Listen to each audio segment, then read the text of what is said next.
times. I mean, it sounds like just more of the same this year, a big physical offensive team. Yeah, they got a big offensive line. They're 6'6", 320, 330.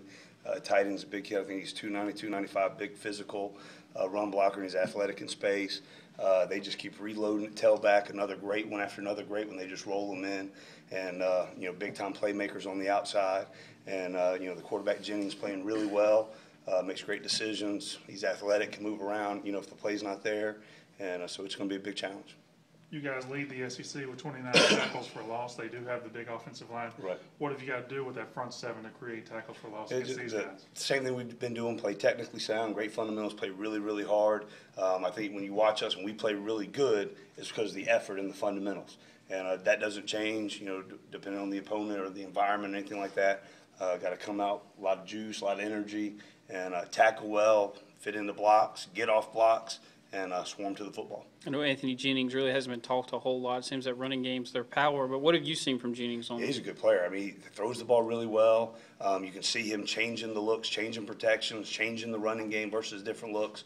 So they've done a great job with him. Obviously, they got great offensive coaches, Coach Cameron in particular, getting him ready, makes good decisions, and then whenever a play isn't there, whenever it's not, he can make something happen beyond the regular play. But, they've got a great offensive line, great running backs that they execute very well, very high level. Have you talked about the fourth quarter of last year's game when they scored 28 points? Have you talked about that at all this year? We just talk about playing our game, playing physical, playing with a lot of juice, running to the ball, and we know that it's a big challenge. They got to be ready.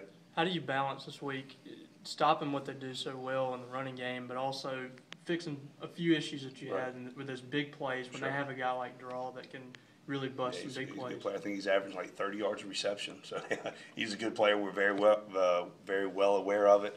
And the good thing about the thing that happened 2 weeks ago is it was a wake up call for us, just to make sure we can't relax at any moment, and got to be ready. We're going to be put in one-on-one situations, and we got to come out with the play. What did you learn from those that 2 weeks ago? It seems maybe the offense is the same, but maybe the run, LSU averaging about 70% of the time running it. Right.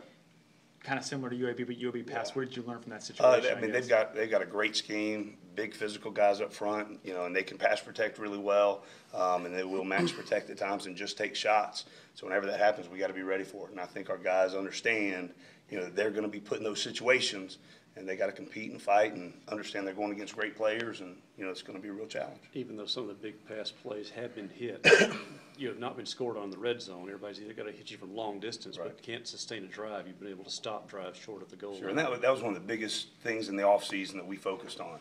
The two things that we struggled last year mainly was red zone defense 2 minute, and so in the offseason and the preseason made a big emphasis on that if teams get down there that we've got to tighten up and be ready to not let them in the end zone, force them to a field goal. And I think we've blocked 2 on the season. We get a chance to put them in a field goal that, our guys play really hard on those plays.